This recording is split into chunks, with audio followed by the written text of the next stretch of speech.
Welcome back to Bollywood presenting. कहानी की शुरुआत में हमें ओस्करी और उसके डैड टापियो को दिखाया जाता है। उसके डैड ओस्करी को एक कमरे में लेकर जाते हैं जहाँ पर बहुत सारी तस्वीरें लगाई गई थी। दरअसल ये सभी तस्वीरें शिकारियों की लगाए गए थे जो जंगल से शिकार करने के बाद सही सलामत बाहर निकल कर आए थे, और जो इस मिशन से वापस आता है वही असली शिकारी कहलाता है। ओस्करी एक शिकारी का बेटा है और उसे ये मिशन पूरा करना होगा। उसके डैड कहते हैं कि एक दिन तुम्हारा भी यहीं पर यह तस्वीर लगेगा क्योंकि तुम भी एक बहुत बड़े शिकारी बनने वाले हो। और इसके बाद हमें बहुत सारे शिकारियों को दिखाया जाता है जो जंगल की तरफ जा रहे थे, जिसमें टापियो और उसका बेटा शामिल होता है। यहाँ पर टापियो अपने बेटे को एक नक्शा दिखाता है और उस नक्शे के एक जगह पर रेड मार्क लगा हुआ था। तो उसके डैड कहते हैं कि अगर तुम इस जगह पर जाओगे तो तुम्हें वहाँ पर जरूर शिकार मिलेगा। अब यहाँ पर यह सब कुछ सिर्फ ऑस्करेले के लिए किया जा रहा था क्योंकि वो भी शिकारियों के गैंग का एक लड़का था और रोल के मुताबिक वो 13 साल का हो चुका था, इसलिए उसे शिकारी बनने के लिए इस मिशन को पूरा करना होगा। दरअसल इस मिशन में जब कोई बच्चा 13 साल का हो जाता है तो उसे अकेले ही जंगल के अंदर भेज दिया जाता है और उसे उस जंगल में शिकार करने के लिए उसे रात भर जंगल में रहना पड़ता है। और अगर वो सुबह तक किसी भी जानवर के सिर को मार कर ले आता है तो वो असली शिकारी कहलाता है। लेकिन यह काम इतना भी आसान नहीं होता और ओस्करी को यह बहुत ही ज्यादा कठिन लग रहा था। अब उसे एक असली शिकारी बनना है तो उसे इस टेस्ट को पार करना होगा। ग्रुप का एक बूढ़ा आदमी खड़े होकर सबको बताता है कि ओस्करी जंगल के अंदर जाने वाला है। अगर वो सुबह तक सही सलामत जंगल के बाहर आएगा तो वो असली शिकारी कहलाएगा। अब इसके बाद ओस्करी अपनी गाड़ी को उठाता है और जंगल की तरफ चला जाता है। अब उसे रात तक जंगल के अंदर सर्वाइव करना होगा और सुबह तक सही सलामत बाहर आना होगा। इसी बीच उसे सर्वाइव भी करना होगा, तभी वो असली शिकारी कहलाएगा। अब यहाँ पर यह सीन कट कर हमें मॉरिस को दिखाया जाता है। यहाँ पर हमें दिखाया जाता है कि मॉरिस के छाती पर किसी प्रकार का घाव बना हुआ था। खैर इसके बाद वो तैयार हो जाता है और अपने दवाइयों को खाने के बाद प्रेसिडेंट के पास आ जाता है। इस समय यूनाइटेड स्टेट यानी कि अमेरिका का प्रेसिडेंट विलियम था और मॉरिस उसका बहुत पुराना बॉडीगार्ड होता है। यहाँ पर हमें मालूम चलता है कि प्रेसिडेंट को प्लेन के द्वारा कहीं पर लेकर जाया जा रहा है। 4 से 5 प्लेन उनके आसपास मौजूद थे उनकी रक्षा करने के लिए। विलियम मॉरिस से कहता है कि तुम एक भरोसेमंद बॉडीगार्ड हो, तुमने मेरे लिए अपनी छाती पर गोली खाई है। यहाँ पर हमें यह भी मालूम चलता है कि वो गोली जाकर मॉरिस के दिल के पास लगी है। इसका मतलब यह है कि वो किसी भी वक्त उसकी मौत हो सकती है। खैर इसके बाद हमें ओस्करी को दिखाया जाता है जो शिकार करने की प्रैक्टिस कर रहा था, लेकिन इस समय उसे तीर कमान भी चलाना सही से नहीं आता था क्योंकि इस समय उसके अंदर इतनी ताकत नहीं थी कि वो कमान खींच सके। लेकिन वो हार नहीं मानता, वो एक लकड़ी को हिरन मानकर उसका शिकार करता है और वो दिखावा करता है कि वो सच में हिरन का शिकार करता है। अब इसी बीच हमें जंगल के अंदर एक हेलीकॉप्टर को दिखाया जाता है जो ऊपर से जा रहा था। हेलीकॉप्टर के अंदर हजारी नाम का एक बंदा था जो मोस्ट वांटेड क्रिमिनल था। इस जंगल में उसे शिकार होने का एहसास होता है, इसलिए वो हेलीकॉप्टर को जंगल में उतारने के लिए कहता है, जिसके बाद इनका पायलट इसी जंगल में इनके हेलीकॉप्टर को नीचे उतार देता है। ये लोग शिकार करने के लिए निकलते हैं, लेकिन वो किसी प्राणी का नहीं बल्कि खास इंसान का होता है। लेकिन इससे पहले ये लोग अपनी मिसाइल को चेक करने वाले थे। यहाँ पर एक नॉन नाम का इंसान था जो इन लोगों को जंगल घुमाने के लिए लेकर आया था, लेकिन यहाँ पर लाने के बाद उसे मालूम चलता है कि ये लोग तो असल में क्रिमिनल है। इसके बाद हजारी कहता है कि तुम सही कह रहे हो क्योंकि हम लोग आतंकवादी है और मैं तुम्हें नहीं मारूंगा, इससे पहले तुम यहाँ से भाग सकते हो क्योंकि मेरे पास कोई गन नहीं है। इसके बाद नॉन अपनी जी जान लगाकर वहाँ से भागने लग जाता है, लेकिन पीछे से हजारी उसके ऊपर मिसाइल को टारगेट करके लॉन्च कर देता है।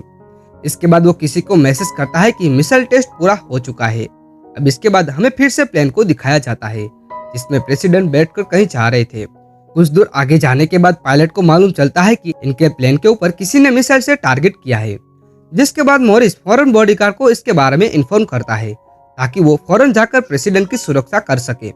अब ये लोग प्रेसिडेंट को कैबिन से बाहर लेकर आते हैं और उसकी सुरक्षा के लिए उन्हें एक बचाव कैप्सूल में डाल देते हैं। मॉरिस कहता है कि बॉडीगार्ड आपके पीछे आएंगे और नीचे जाने के बाद वो आपको बचा लेंगे। ये कहने के बाद वो दरवाजे को बंद करके लॉक कर देता है। बचाव कैप्सूल को नीचे छोड़ने के बाद बॉडीगार्ड थे वो लोग पैराशूट को पहन लेते हैं। अब जो लोग पैराशूट पहनकर नीचे की ओर जंप कर रहे थे उनका पैराशूट खुल नहीं रहा था, और जब एक बॉडीगार्ड को इसके बारे में मॉरिस को बताता है तो मॉरिस उसे शूट कर देता है क्योंकि इन सबके पीछे मॉरिस का हाथ है। वो आतंकवादियों के साथ मिला हुआ है प्रेसिडेंट को मरवाने के लिए। वो जैसे नीचे की ओर छलांग लगाता है तो हजारी के सभी लोग सभी मिसाइल को प्लेन के ऊपर छोड़ देते हैं। इसकी वजह से सभी प्लेन एक एक करके खत्म हो जाते हैं। अब इसके बाद हमें जंगल में ओस्करी को दिखाया जाता है। दरअसल प्लेन क्रैश होकर ठीक उसके ऊपर गिरने वाला था, लेकिन ओस्करी उसे देख लेता है और वो प्लेन से बहुत दूर भाग जाता है। कुछ समय के धमाके के बाद सब कुछ शांत हो जाता है। इसके बाद जब ऑस्करी खड़ा होता है तो वो अपने सामने एक कैप्सूल को देखता है। अब यहाँ पर यह सीन कट कर हमें पेंटागन के हेडक्वार्टर को दिखाया जाता है। यहाँ पर इन्हें पता चल चुका था कि प्रेसिडेंट के ऊपर अटैक होने की वजह से उनका प्लान क्रैश हो चुका है और इसी की वजह से व्हाइट ऑफिस के प्रेसिडेंट यहाँ पर आए थे और ये लोग जानना चाहते थे कि आखिर इनके पीछे किसका हाथ हो सकता है। यहाँ पर हमें एक आदमी को दिखाया जाता है जिसका नाम फ्रेड होता है। यहाँ पर वो ऑफिसर इस पहले को सुलझा रहा था। यहाँ पर फ्रेड बताता है कि 5 प्लेन एक साथ क्रैश नहीं हो सकते, जरूर इन प्लेन के ऊपर मिसाइल का अटैक हुआ है और इस मिसाइल का अटैक पहाड़ी के ऊपर से हुआ है, तभी तो वो लोग इतने ऊपर उड़ रहे प्लेन्स को टारगेट कर पाते हैं। इसके बाद हमें मॉरिस को दिखाया जाता है जो अपने पैराशूट के साथ पेड़ पर लटका हुआ था। दरअसल वो प्रेसिडेंट को ढूंढते हुए ठीक उनके सामने जंगल में आ जाता है और वहीं दूसरी तरफ ऑस्करी के ठीक सामने बचाव कैप्सूल गिरा हुआ था। अब ये क्या चीज है इसके बारे में ऑस्करी को बिल्कुल भी पता नहीं था।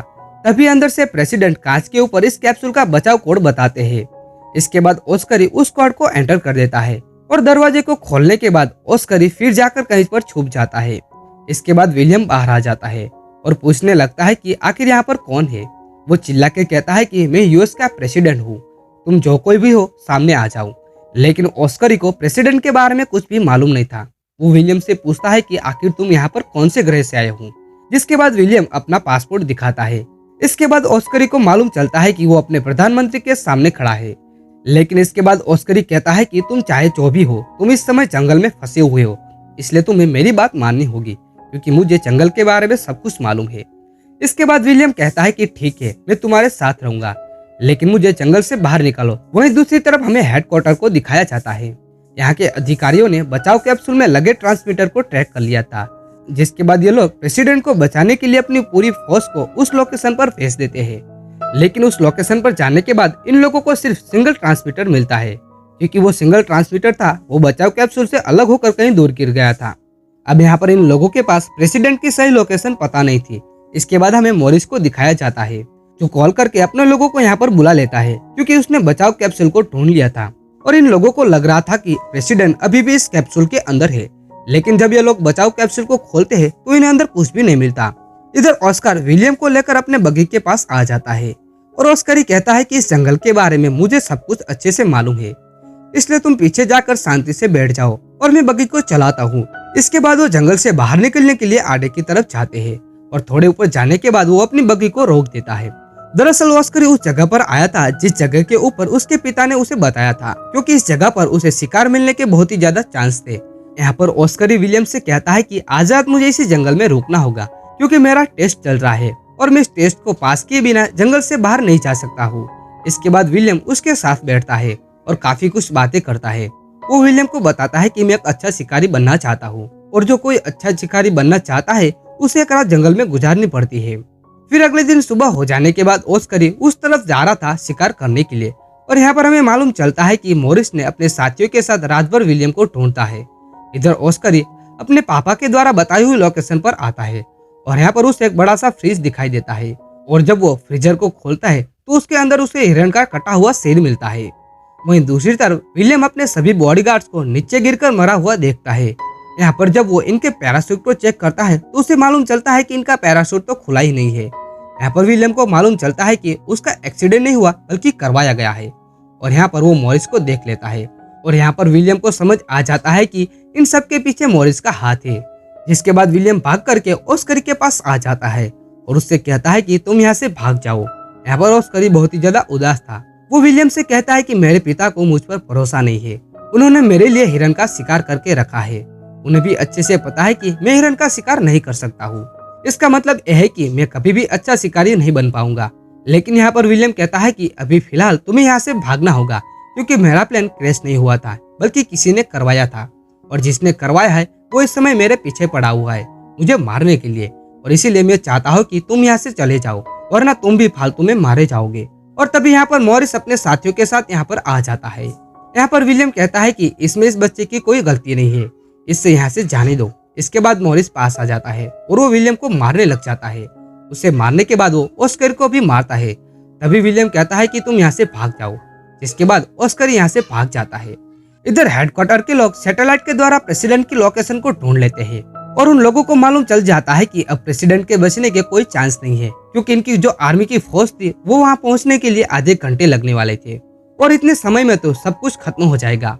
अब हजारी प्रेसिडेंट के साथ एक फोटो क्लिक करता है और उन्हें फ्रीजर में भरकर यहाँ से ले जाने का फैसला करता है। और वही दूसरी तरफ विलियम को पकड़वाने के बदले में मॉरिस को अच्छे खासे पैसे दिए जाते हैं।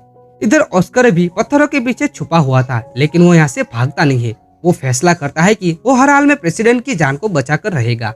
और इसके बाद जब हजारी के गुंडे फ्रीजर को उठाकर हेलीकॉप्टर से लेकर जा रहे थे तो उस समय ऑस्कर ही जंप लगाकर उस फ्रीजर के ऊपर कूद जाता है। जब उसे विलियम देखता है तो वो कहता है कि तुम्हें यहाँ पर नहीं आना चाहिए, लेकिन जब ऑस्कर ही आता है तो इसके बारे में मॉरिस को मालूम चल जाता है और ये लोग उस बच्चे को नीचे गिराने के लिए हेलीकॉप्टर को नीचे लेकर आते हैं। लेकिन ऑस्कर ही होशियार था, वो एक चाकू की मदद से रस्सी को काट देता है, जिसकी वजह से फ्रीजर नीचे गिर जाता है। फ्रीजर नीचे गिर जाने के बाद वो लोग फिर से विलियम के पास आ रहे थे। इसके बाद ऑस्कर ही फ्रीजर के अंदर जाकर बैठ जाता है और वो अंदर से फ्रीजर को नीचे की ओर धक्का दे देता है। इसके बाद वो फ्रीजर के नीचे की ओर जाने लग जाता है और वो आकर के झील में गिर जाते हैं और तैरते तैरते हुए वो फ्रीजर पहुंच जाता है बीच समुद्र में। और जब ये लोग चारों तरफ देखते हैं तो विलियम को अपना प्लेन दिखाई देता है जो क्रैश होने के बाद समुद्र में गिरा हुआ था। अब मॉरिस अपने साथियों के साथ दोबारा इनके पास आ रहा था। इसके बाद ये लोग पानी के अंदर छलांग लगा देते हैं और तैरते हुए एरोप्लेन के अंदर चले जाते हैं।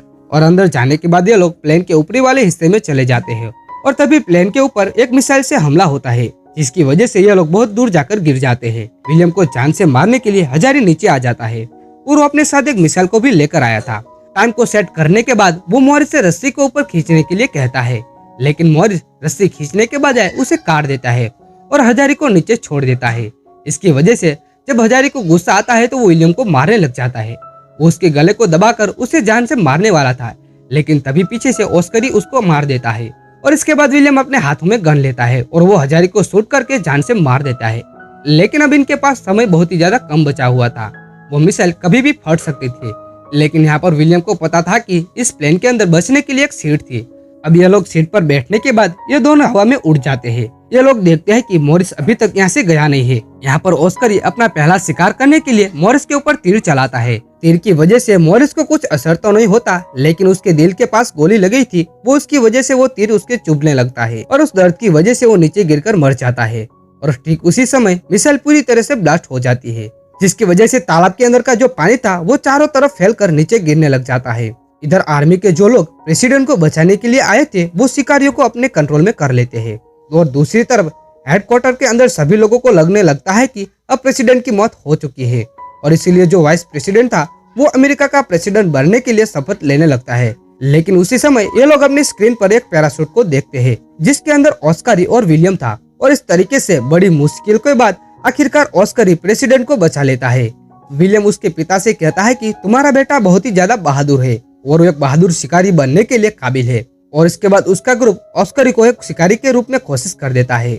दूसरी तरफ हेडक्वार्टर के अंदर सभी लोगों को मालूम चलता है कि विलियम यानी प्रेसिडेंट जिंदा है, तो सभी लोग बहुत ही ज्यादा खुश हो जाते हैं। लेकिन यहाँ पर हमें मालूम चलता है कि फ्रेड और व्हाइट प्रेसिडेंट ये दोनों बिल्कुल भी खुश नहीं थे, क्योंकि ये दोनों प्रेसिडेंट को मारने के लिए मिले हुए थे। वाइस प्रेसिडेंट कहता है कि क्या मैं दोबारा से किसी भी तरीके से प्रेसिडेंट बन सकता हूँ, तो फ्रेड कहता है कि हमारे सभी होशियार लोग मारे जा चुके हैं और अब ऐसा नहीं हो सकता। और ऐसा कहने के बाद वो वाइस प्रेसिडेंट को नीचे गिराकर मार देता है और वहाँ पर कुछ ऐसा कर देता है जिससे लोगों को लगे कि उनका एक्सीडेंट हो गया है। वहीं दूसरी तरफ हमें दिखाया जाता है कि प्रेसिडेंट को बचाने के लिए पूरी आर्मी फोर्स पहाड़ के ऊपर पहुंच चुकी थी। यहाँ पर प्रेसिडेंट के साथ ऑस्कर का एक फोटो क्लिक होता है और ये फोटो उस जगह पर लगाया जाता है जहाँ पर सभी शिकारियों का लगा हुआ था। और इसी के साथ ही यहाँ पर यह मूवी खत्म हो जाती है। अगर ये वीडियो आपको पसंद आया हो तो लाइक और शेयर करना ना भूले और अगर आप हमारे YouTube चैनल पर पहली बार आए हो तो चैनल को सब्सक्राइब करना ना भूले।